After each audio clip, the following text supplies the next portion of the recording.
we're driving along. I don't know where we are.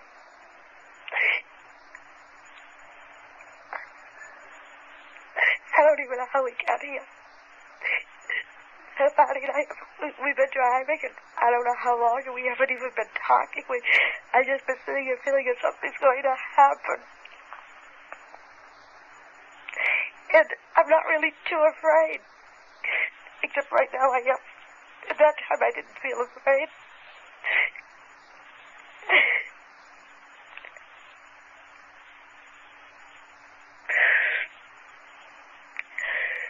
Why are you crying if you're not afraid? I'm afraid now, but I wasn't. Oh, I don't. I wasn't afraid. I was afraid when I saw the men in the road. Men in the road? I never been so afraid in my life. Tell me about the men in the road. It's all right now. You're safe here. Tell me about the men in the road. We're driving along. We're on a tarred road. And all of a sudden, without any warning or any reason or rhyme or anything, Bonnie made he almost, the brakes, I think he would squeal. He stopped so suddenly and made this sharp left-hand turn to the highway. And we went onto this narrow road. I was wondering what he was doing down here, but he wasn't saying anything, and I wasn't. I figured, well, maybe we're lost, but so what? We'll come out somewhere. And we're going along, and there was a sharp curve in the road, and as we went around the curve, there were trees. There were a lot of tall trees on my side. I don't know about Bonnie's side of the road, but there was these men standing in the highway, and I wasn't too afraid when I saw them. They were standing there, and I thought, well, you know, there was several. There was, I don't know, and they were just, you couldn't get a good look at them. But then I thought, well, you know, are they in a car and the car broken down, or what are they doing there? And Bonnie, of course, had to stop. And then he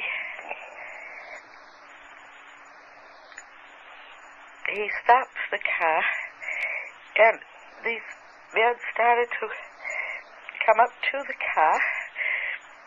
They separated. They came up in two groups. And when they started to do that, I got real scared. And the car motor died. The car stalled. And when they started coming up, Bonnie tried to start the car. He tried to start it, and you know how a motor of a car would just turn over, and won't fire? And he tried to start the car. He did what? He's trying to start the car, yes. And it won't start. And the men are coming towards us. And I think, well, I can get away from this. If I get the car door open, I can run in the woods and hide. And I'm thinking it, and I just put my hand on the car door and open it. And the men come up, and they open it for me. And they open the car door, and there's not very big men. And there's 1, 2, 3 next to me. And then there's 2 men behind them. I didn't hear that. 2 men. There's a car door, and there's 1, 2, 3 men. Yep. And then there's 1, 2 more behind them. Yes. And one man puts his hand out.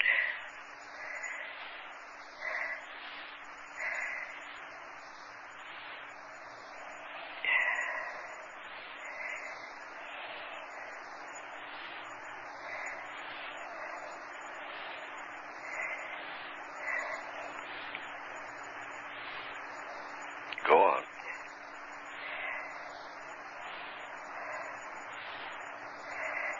I don't know what happened.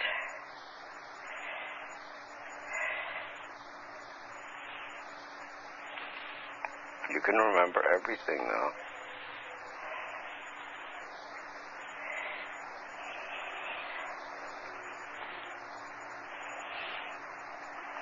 What do these men look like? Could you see their faces?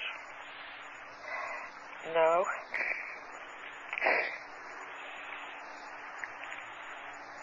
How were they dressed?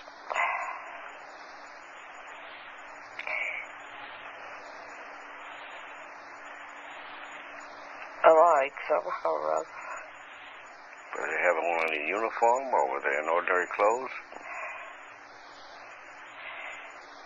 More like a uniform.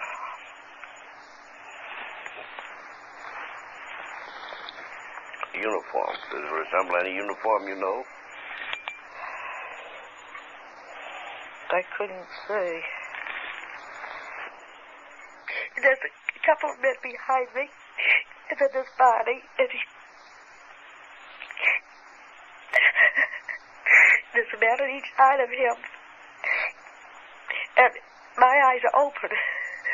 My body's still asleep. He's walking and he's asleep. And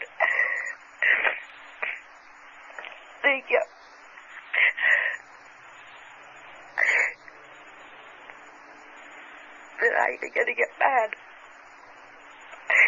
And they go, who the heck are these characters and what do they think they're doing? And so I turn around and I say, Bonnie, wake up. Bonnie, why don't you wake up?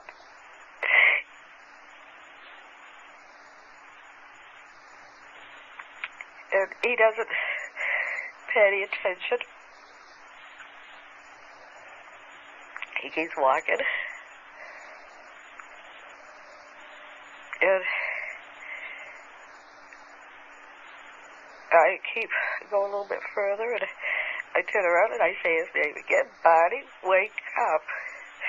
And he doesn't pay any attention. And then the man who's walking beside me here says, oh, is his name Bonnie? And I turned around and I looked at this man, and I figured it's none of his business. So I didn't speak to him. Did we keep walking?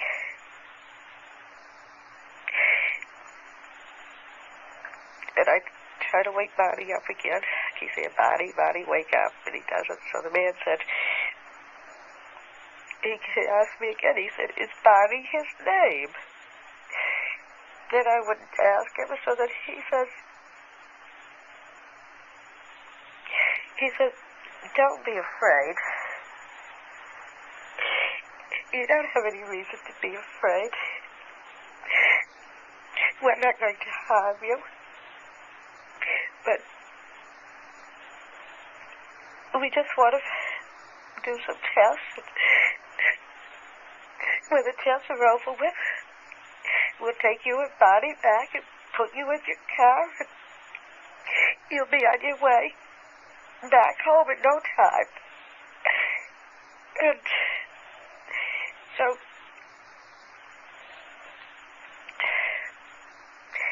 I mean, he was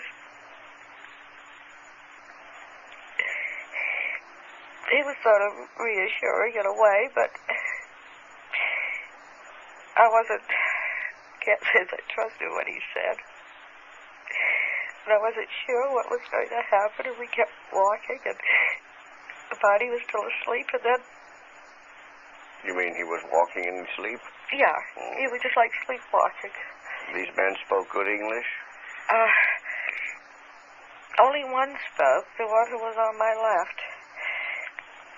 And he said, and then he was more or less,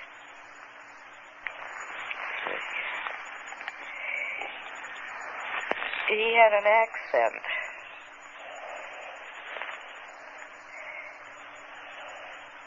He had sort of a foreign accent. But he was very, businesslike. And so then we kept walking, and we came to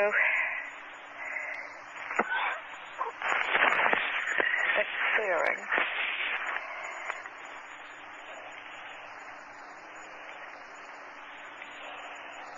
And there was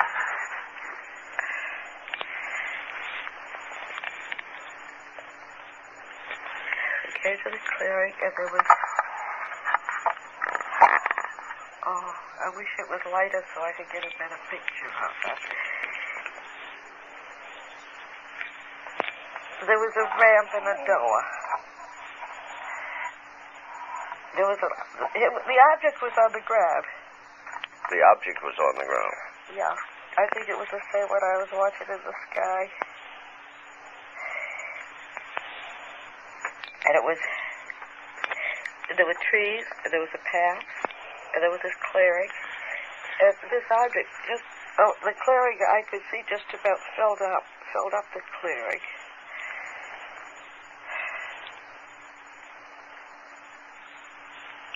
And they're taking me up to the object.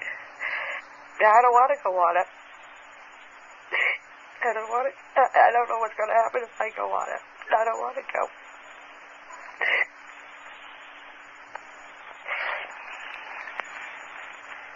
And I go up the ramp, and I go inside, and there's a corridor to the left. We go up the corridor.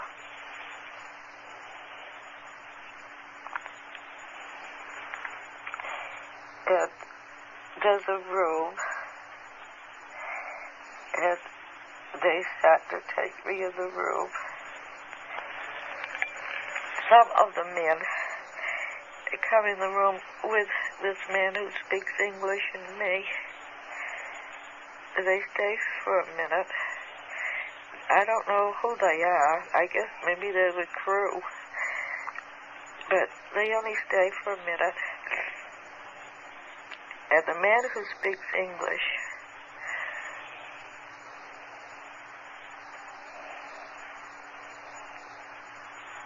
is there. And another man comes in.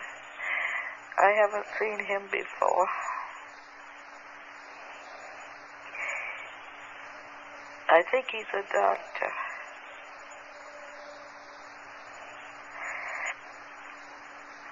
And they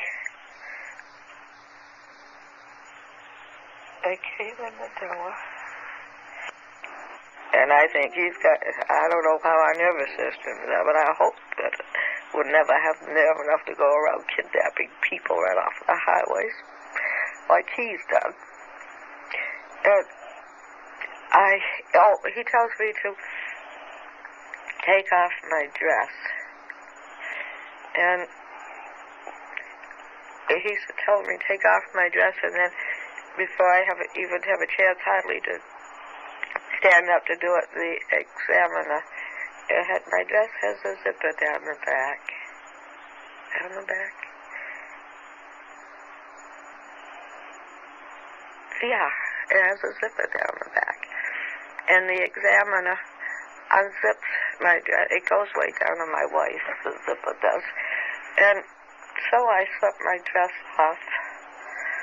And so I don't have my dress or my shoes on. And there's next over away is a stool, and then there's sort of in the middle of the room is a table. put me on the table. It's not up very high, about the same height as the desk. So, I lie down on the table, on my back, and he brings over this,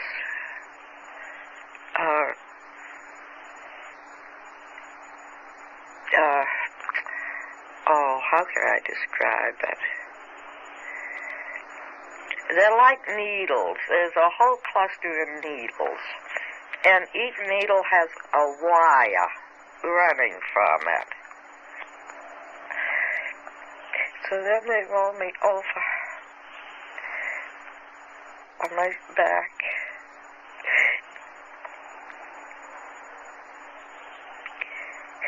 And the examiner has a long needle in his hand. And I see the needle. And it's bigger than any needle I've ever seen. And I asked him what he's going to do with it. And he said, just a simple test, it won't hurt me. And I asked him what. And he said he just wants to put it in my navel. It's just a simple test. And I don't know, it will hurt. Don't do it. Don't do it. And even though it won't hurt. And he sticks a needle into my navel. And spits it.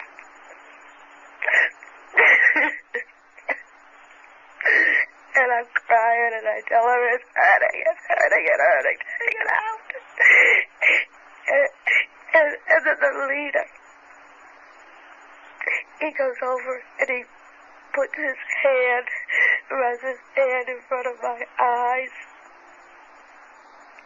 And he says, I'll be all right. I won't feel it.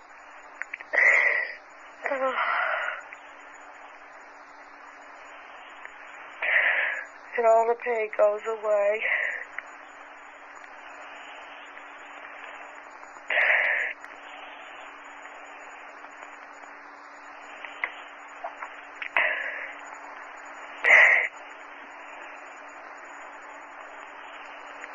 Dad.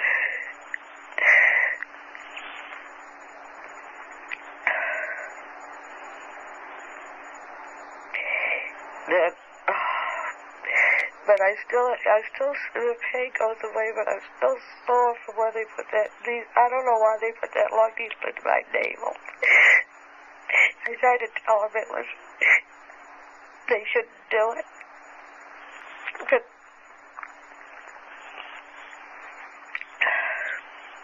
did they make any sexual advances to you? No. They didn't? No. I asked the leader, I said, why did they stick the needle in my navel? And he said it was a pregnancy test. And I said, well, I don't know what they expected, but that was no pregnancy test here. And he didn't say any more. So, the examiner he helped me get up off the table, and I swung around, and he gave me my shoes, and I put those on and got down on the floor, and my dress was there.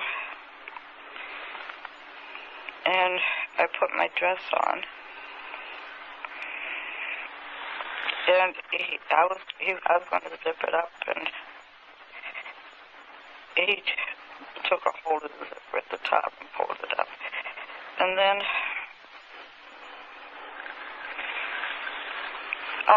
I said, I can go now. I can go back to the car. And he said, Barney isn't ready yet. And so then I began to get worried, and I asked him, why it was taking so long with Barney. And he said, well, they were doing a few more tests with him, but he'd be right along in a minute. And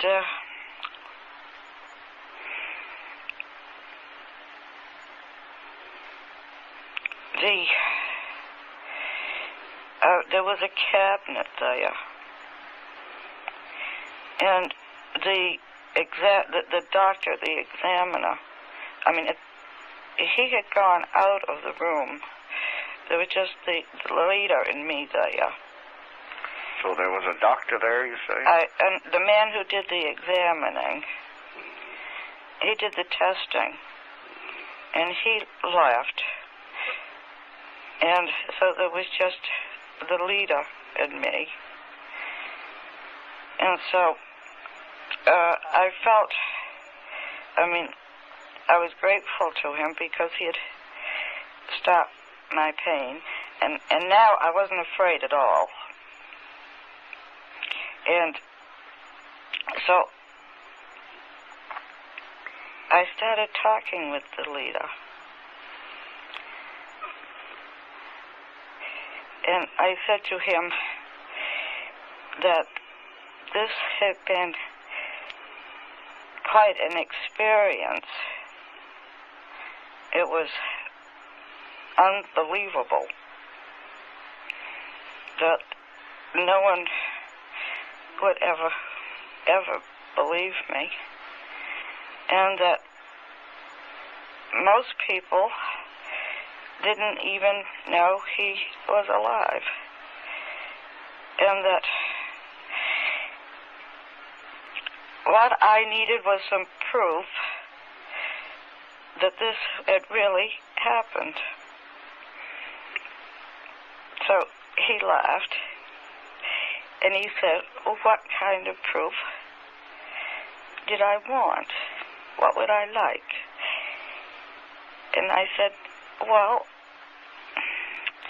if he could give me something to take back with me, then people would believe it. And so he told me to look around,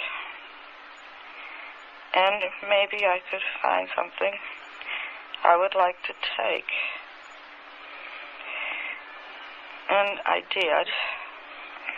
And there wasn't much around, but on the cabinet there was a book, a fairly big book. So I put my hand on the book and I said, could I have this?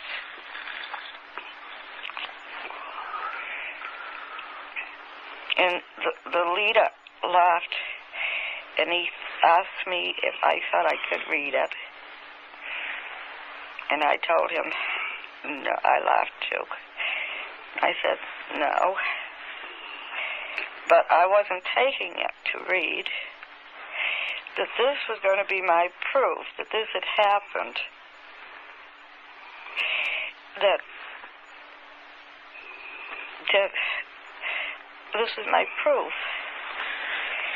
And so he said that I could have the book if I wanted it. And I picked it up, and I was delighted. This was more than I had ever hoped for. He went over across the room to the head of the table, and he did something. He opened up, it wasn't like a drawer. He sort of did something in the metal of the wall. There was an opening, and he pulled down a map.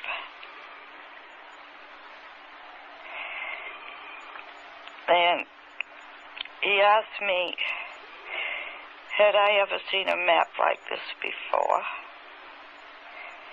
And I walked across the room, and I leaned against the table, and I looked at it. And it was a map it was an oblong map. And he said that the heavy lines were trade routes. And then the other lines,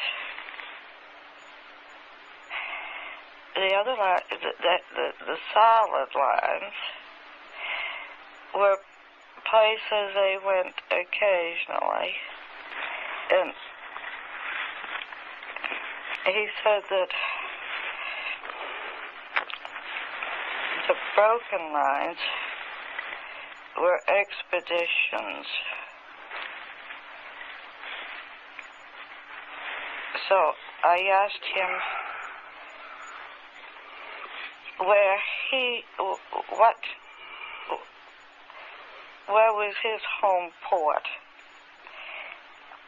And he said, where are you on this map? And I looked and I laughed and I said, I don't know. So he said, well then, if you don't know where you are, there wouldn't be any point of my telling you where I am. And he put the map, the map rolled up and he put it back in the space in the wall and closed it. And I felt very stupid because I didn't know where the Earth was on the map. And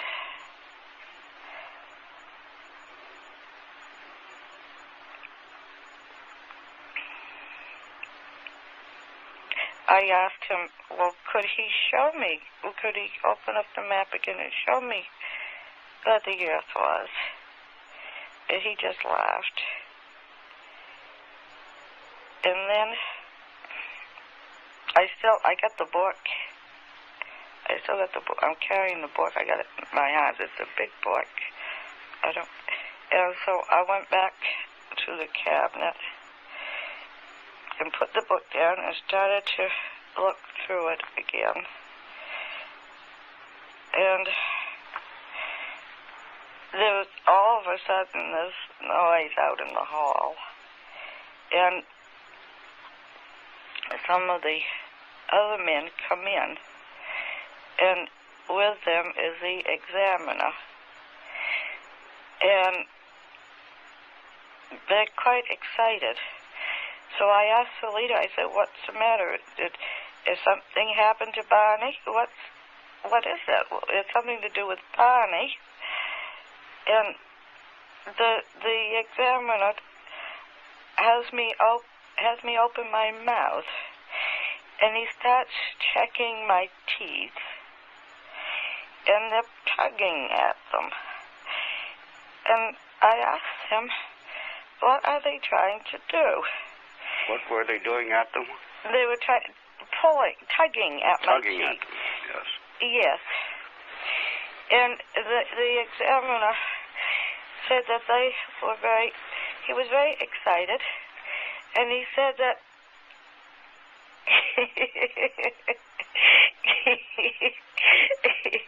he said that they couldn't figure it out. Barney's teeth came out and mine didn't. And I was really laughing. And I said that Barney had dentures and I didn't, and that's why his teeth would come out. And so then they asked me what were dentures. And I said that people as they got older, wash their teeth. They had to go to the dentist and have their teeth extracted.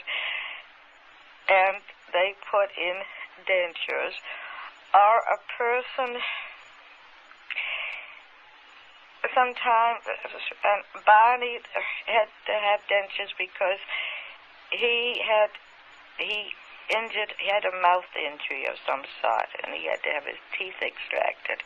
All these things you ask me, I don't know. I'm a very limited person when trying to talk with you. But there are other people in this country who are not like me, that they would be most happy to talk with him, that they could answer all his questions. And maybe if he could come back, if we could make arrangements for a meeting, maybe I could, if he gave me time enough, somehow I could find these people and I could arrange for him to meet them, and it would have to be done so there'd be no danger involved. I wouldn't want him to be exposed to any danger. That I don't know how I could do it. I don't know how I'd work it out somehow. But if he could come,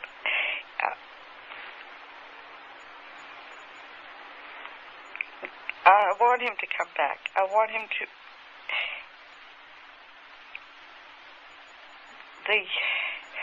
And he's just looking at me. And will you come back? Can we work out something? And then his questions would all have answers, and other people could get all the things I'd like to know too. And he says, I don't know. It's not my decision to make. So I said, well, could you discuss it with the person who does have the decision to make? And he said, yes. And I said, well, if you do decide to come back, I mean, if it can be worked out, I would need time. It would take some time. I mean, I just couldn't go out on the spur of the moment and round up people to meet with you. It would have to be people that we knew would be all right and would have the background and all. And I wouldn't even know where to meet him. And he said, don't worry. If we decide to come back, we'll be able to find you all right. But I said, but I don't live around here. I don't live in this area. And he said, we'll find you. And I said, how? How will you find me? Out of millions of people. And he said, we will. We always do find those we want to. And I said, well, now what do you mean by that remark? And he just laughed. And then Barney's coming. They're bringing Barney out. I hear the men out in the corridor. And I said, Barney's coming. And he said, yes, you can go back to the car now. And I got the book. And Barney's coming out. And Barney's eyes are still shut. good heavens. He's missed an awful lot. I wonder if they made him keep his eyes shut or if he's scared. And so, they, now it's time to go back to the car, and the leader said, come on, we'll walk back to the car with you. I said, all right. I said, but I wish I knew if you were going to come back. And he said, well, we'll see. And we're out into the corridor. Barney's behind me with his eyes shut. There's a man on each side of him. And I'm all ready to go down the ramp when some of the other men, not the leader, but some of the other men are talking. I don't know what they're saying, but they're very excited. And the leader is saying, he's saying something, and they're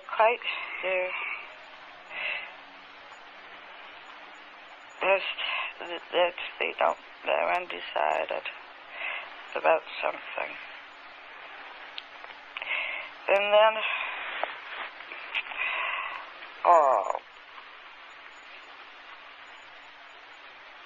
the leader comes over and takes my book.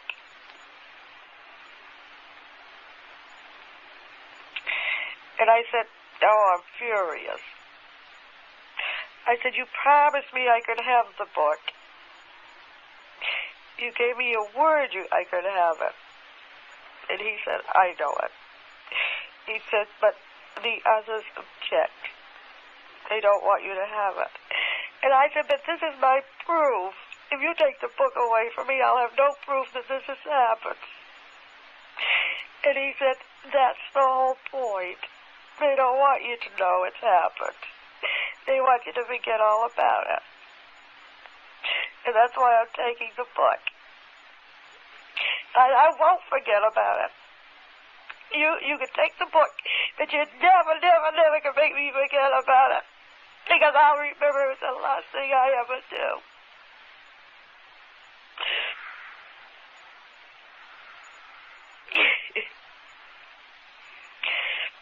But I want the book. He won't give it to me. And he says, he laughs. He said, maybe you will remember. I don't know. I hope you don't. But maybe you will. But it won't do you any good if you do. Because Bonnie won't. Bonnie won't remember one single thing. And not only that, if he should remember anything at all, he's going to remember it differently from you. And all you're going to do is get each other so confused you won't know what's going on. If you do remember, it'd be better if you forgot it anyway. And I said, why? Well, you're trying to threaten me? Because you can't scare me. Because I won't forget it. I'll remember it somehow.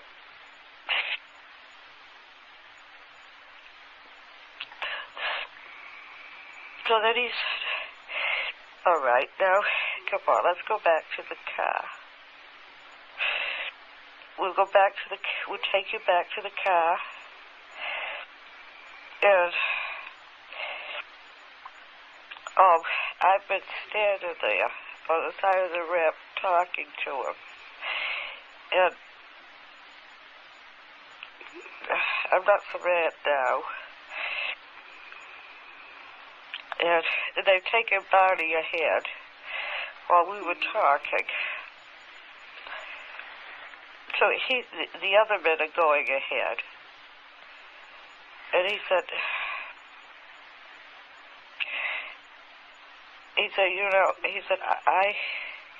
I had no objections to you having the book, but the others object.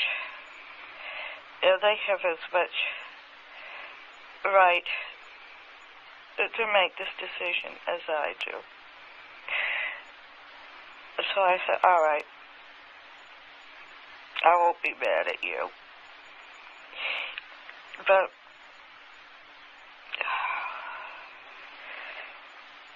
it is the most, I wish I could be able to have some proof of this, because it's the most unbelievable thing that's ever happened.